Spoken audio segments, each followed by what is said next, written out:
हमारे साथ में है। इकरा जी, एक प्रकरण अभी उठा एडीएम सहारनपुर का, आप मिलने गई थी, क्या वहाँ ऐसा क्या हुआ था कि जो है इस तरह की बात सामने आई? जी, हम उनसे, एक चेयरमैन थी सहारनपुर लोकसभा में, छुटमलपुर है, उनके विषय में उनसे मिलने गए थे और जिस तरीके का उनका व्यवहार था, चेयरमैन साहिबा ने अपनी बात रखी तो उनको वो कहने लगे कि जाइए लिखित में दीजिए, जाइए। तो मैंने बीच में हस्तक्षेप किया। खैर, उनके व्यवहार में कोई बदलाव नहीं आया और बड़ी बदतमीजी से, बदसलूकी से उन्होंने बात करी। और अधिकारी हैं, हम भी जनता के सेवक हैं, वो भी जनता के सेवक है, कोई कहीं का मालिक नहीं है, किसी दफ्तर के वो मालिक है ना कहीं के हैं। तो इस तरीके से जो व्यवहार हो रहा है आज, बिल्कुल अधिकारियों का एक तरफा जो राज चल रहा है इस सरकार में, तो सोचना चाहिए कि जनप्रतिनिधि की जब सुनवाई नहीं है तो कोई आम जनता के कैसे काम इस सरकार में चल रहे होंगे। तो ये बहुत ही गंभीर विषय है और बड़ा अफसोस हमें उनके व्यवहार से हुआ। तो मैंने उनके खिलाफ शिकायत दी लिखित में, डीएम साहब के यहाँ, कमिश्नर साहब के यहाँ।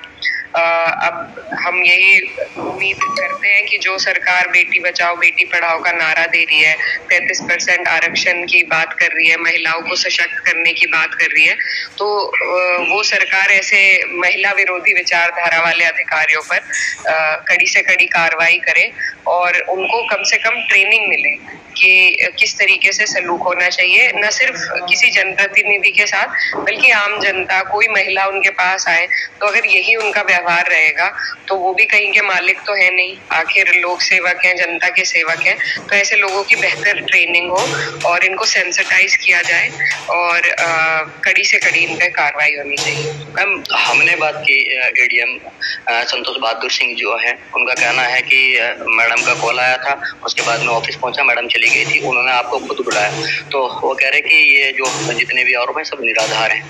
देखिए, खिसियानी बिल्ली खंबा नोचे।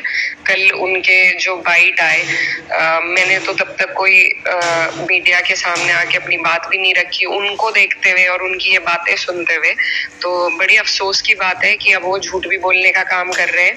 वो 12:30 बजे से जो चेयरमैन साहिबा थी उनके वेट में थी। 12:30 बजे से उन्हें बताया गया कि लंच पे गए हुए हैं साहब। मैं जब वहां पर आसपास पहुंची और चेयरमैन साहिबा ने मेरी गाड़ी देखी, वो मेरे पास आई, उस वक्त लगभग 3 बज रहे थे। तो क्या आप इसी विशेष काम के लिए गई थी, अपना कुछ अन्य काम था कि मैडम साहिबा आपको वहाँ मिली, उन्होंने आपको रोक लिया अचानक से? जी, मैं वहाँ कलेक्ट्रेट में ही, हम किसी एक मामले में गए हुए थे, उनके एडीएम के पास नहीं, किसी और अधिकारी से मिलने। तो चेयरमैन साहिबा ने मेरी गाड़ी देखी, वो मेरे पास आई, तब 3 बज रहे थे और आकर उन्होंने मुझे कहा, वो बहुत परेशान थी, भावुक थी और उन्होंने मुझे कहा कि मेरी मदद कर दीजिए, हम 2-3 घंटे से बैठे, हमें तो मिलने का टाइम भी नहीं मिल रहा है। उसके बाद मैंने उनकी परेशानी को समझते हुए मैंने उन्हें कहा कि चलिए मैं आपके साथ चलती हूँ। हम वहां गए, मैंने 3 बार खुद उन्हें फोन करा, उन्होंने मेरा फोन नहीं उठाया। खैर, फिर एडीएमएफ आए वहां पे, तो ये तो एडीएमएफ बता देंगे कि क्या वहां पे रहा। उन्होंने हमें बैठाया। देखिए, जो अधिकारी सम्मान देगा, हम किसी को टारगेट नहीं करना चाहते, मेरा उनसे कोई बंटवारा नहीं है, ना मैं अपने किसी पर्सनल काम के लिए उनके पास गई थी। और मैं 1 साल से जनप्रतिनिधि हूँ, लगातार हम अधिकारियों से कांटेक्ट में रहते हैं, जनता के काम के लिए मिलना जुलना रहता है। हम भी सम्मान से बात करते हैं, वो भी सम्मान से बात करते हैं। ये हो सकता है कि काम के विषय में इख्तलाफ हो कि हम कोई काम कह रहे हैं अधिकारी ना करें, लेकिन वो भी एक बात एक सम्मान के दायरे में कही जा सकती है और आज तक ऐसा ही हुआ है। कभी अगर ऐसा उन्हें कोई पर्सनली मुझे टारगेट करना होता तो मुझे एक एडीएम से हमें क्या काम पड़ता है, सिवाय रात में कभी पोस्टमार्टम के लिए कहने के लिए, उसके अलावा मुझे कभी किसी एडीएम से कोई काम नहीं पड़ा। मैं तो उस महिला जनप्रतिनिधि चेयरमैन साहिबा की वजह से उनकी व्यथा को देखते हुए उनके साथ गई। 3 बार मैंने फोन किया, उन्होंने नहीं उठाया। उसके बाद एडीएमएफ ने उन्हें फोन किया, मुझसे आके पूछा और फोन किया। उसके बाद वो आए और उनके ऑफिस से भी हमें तब बाहर खड़े हुए यही जानकारी मिली कि लंच पे है साहब। अब 12:30 से 3:30 तक का टाइम पूरा लंच को ही दिया जा रहा है, तो जनता जनता के काम कब होते होंगे? ये लोग ऐसे तो है नहीं कि नेता रात को 1-1 बजे तक जनता से मिलता है, लेकिन अधिकारियों की तो एक सीमित सीमा होती है जिसके बाद ये लोग किसी से नहीं मिलते।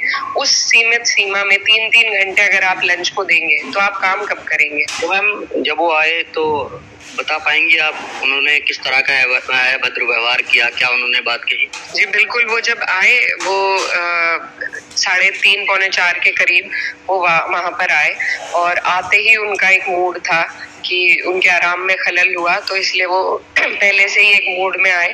आकर बैठे, हमने बैठकर उनसे बात करी। उन्होंने मुझे कहा कि लिखित में आप दे दीजिए। मैंने उन्हें समझाया कि इनका जो मामला है वो आपसी कोऑर्डिनेशन का है, आप वो सामंजस्य बनवाइए और नगर पालिका का काम स्मूथली चलेगा। हम किसी की शिकायत भी करने नहीं गए थे। अगर मुझे टारगेट करना होता तो हम ईओ जो थे वहां के, उन्हें भी टारगेट करते, लेकिन हम यही चाहते थे कि काम चले, विकास का काम हो, आराम से हो। तो इस पर उन्होंने पहले ठीक से बात नहीं सुनी। जब चेयरमैन साहिबा अपना पक्ष रखने लगी, अपनी व्यथा बताने लगी, तो उन्होंने एकदम उन्हें डिसमिस करके चुप करा और कहा कि आप जाइए, लिखित में दीजिए। तो मैंने फिर वहां पर हस्तक्षेप करते हुए कहा कि ये सब कहने का तो कोई औचित्य नहीं है, आपसे बात करने के लिए आए, ये क्या तरीका है? लेकिन उनके व्यवहार में कोई तब्दीली नहीं दिखी और लगातार वो उसी तरीके से बात करते रहे, जिसके बाद हम वहां से उठकर आ गए। ये बात भी 15 दिन की पुरानी है।